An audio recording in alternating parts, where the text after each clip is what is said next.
இலங்கையில் ஏற்பட்டுள்ள கடுமையான பொருளாதார நெருக்கடி காரணமாக அங்கிருந்து தமிழகத்திற்கு மேலும் 10 பேர் அகதிகளாக வந்திருக்கிறார்கள். இலங்கையில் ஏற்பட்டுள்ள பொருளாதார நெருக்கடியால் அங்கு பால், உணவு, பெட்ரோல், டீசல் போன்ற அத்தியாவசிய பொருட்களுக்கு கடும் தட்டுப்பாடு நிலவி வருகிறது. இதனால் இலங்கையிலிருந்து தமிழகத்திற்கு அகதிகளாக படையெடுப்பவர்களின் எண்ணிக்கை நாளுக்கு நாள் உயர்ந்து வருகிறது. நிலையில் மன்னார் பகுதியில் இருந்து நேற்று கைக்குழந்தையுடன் 6 இலங்கை தமிழர்கள் தனுஷ்கோடி பகுதிக்கு வந்தனர்.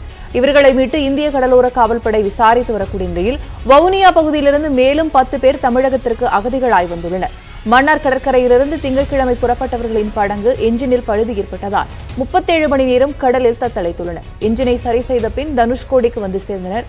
இதைத் தொடர்ந்து ஏராளமானோர் தமிழகத்திற்கு வரக்கூடும் என்பதால் சர்வதேச கடல் எல்லையில் கண்காணிப்பை தீவிரப்படுத்த கடற்படை திட்டமிட்டுள்ளதாக தகவல் வெளியாக இருக்கிறது. சரியான கஷ்டம் எங்கள் ஊரில் இருக்க போல கேளாது. அதனால நாங்கள் உயிரை இப்படி கடலில் உயிர் போனால் போகட்டும், இல்லை மீண்டு வரனா நம்ம இந்தியா நாட்டோட போகட்டும் அப்படின்னு சொல்லி தான் நாங்கள் புறப்பட்டு வந்துட்டோம்.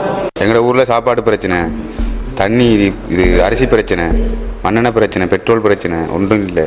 சாப்பாடு சரியான கஷ்டம். அதனால நாங்கள் இங்கே வந்துட்டோம். விலைவாசி கூட ஆட்களுக்கு அன்னைக்கு சம்பாரிச்சா எவ்வளோ சம்பாரிச்சாலும் காணாது. நீக்குள்ளே ஊட்டிய பள்ளிக்கூடம் அனுப்புறதுக்கு விலைவாசி ரொம்ப கஷ்டமாக இருக்குது. இதுதான் ஆட்களோட மனசில் ரொம்ப இருக்கிற பிரச்சனை, வேற ஒன்றும் இல்லை. போருக்கு பயந்து அகதிகளாக தமிழகத்தில் தஞ்சமடைந்த நிலை மாறி தற்போது பட்டினிச்சாவுக்கு பயந்து இலங்கை தமிழர்கள் தமிழகத்திற்கு அகதிகளாக வருவது அதிகரித்திருக்கிறது. இது தொடர்பாக இலங்கையிலிருந்து மூத்த பத்திரிகையாளர் பிரியதர்ஷன் அளிக்கக்கூடிய விவரங்களை கேட்கலாம்.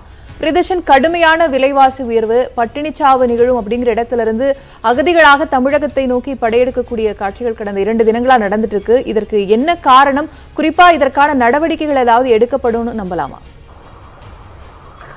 குறிப்பாக இலங்கையில டொலர் பிரச்சனை ஏற்பட்டுள்ளதால் வறுமை நிலைக்கு தள்ளப்பட்டுள்ளவர்கள் பெரும்பாலும் அத்தியாவசிய பொருட்களுக்கான தட்டுப்பாடு நிலவி வருகின்றது. அன்றாடம் வரிசையில் நிற்க வேண்டிய நிலையில் பொதுமக்கள் தள்ளப்பட்டுள்ளார்கள். குறிப்பாக எரிவாயு, மண்ணெண்ணெய், பெட்ரோல், டீசல் போன்றவற்றுக்கு பொதுமக்கள் வரிசையில் நிற்பதை காணக்கூடியதாக இருக்கின்றது. இந்நிலையில் அன்றாடம் கூலி தொழில் புரியும் தொழிலாளர்களுக்கு பெரும் கஷ்டங்கள், வறுமை ஏற்பட்டுள்ளதால் இவ்வாறு அண்டை நாளான தமிழகத்திற்கு வடக்கு பகுதிகளிலிருந்து மக்கள் தஞ்சமடைய வேண்டிய சூழல் ஏற்பட்டுள்ளது. கடந்த 30 வருட கால போரினால் யுத்தத்தின் நிமித்தம் தஞ்சமடைந்த மக்கள் தற்போது வறுமையை நிமித்தம் தஞ்சமடைய வேண்டிய சூழல் ஏற்பட்டிருக்கின்றது. இதற்கு நடவடிக்கை எடுக்கும் முகமாக இன்று சர்வகட்சி மாநாடை ஜனாதிபதி அவர்கள் கூட்டியுள்ளார்.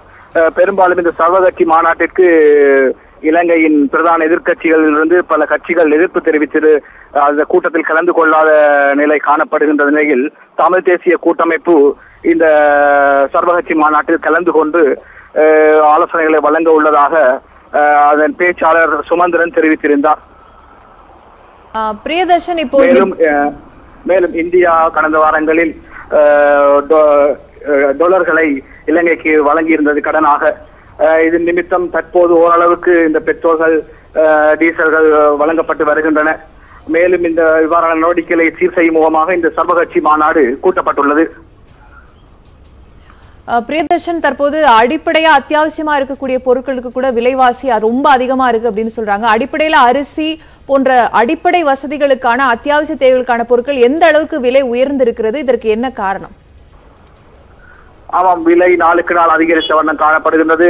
இந்த பொருட்களுக்கான டொலர் பிரச்சனை மற்றும் இலங்கை ரூபாவின் பண பெறுமதியின் வீழ்ச்சி, இது இதனால பொருட்களுக்கான விலை அன்றாடம் அதிகரிக்கின்றது. இன்றைக்கு 200 ரூபாய் இருக்கு, நாளைக்கு 250 ரூபாய் அப்படி அதிகரித்திருக்கிறதால அன்றாட தொழில்கள் செய்து சம்பாதிக்கும் குடும்பங்களுக்கு பாரிய கஷ்டங்கள் நிலவுகின்றது. மேலதிக தகவலுக்கு மீண்டும் இணையலாம் பிரியதர்ஷன். தற்போதைய விவரங்களுக்கு நன்றி.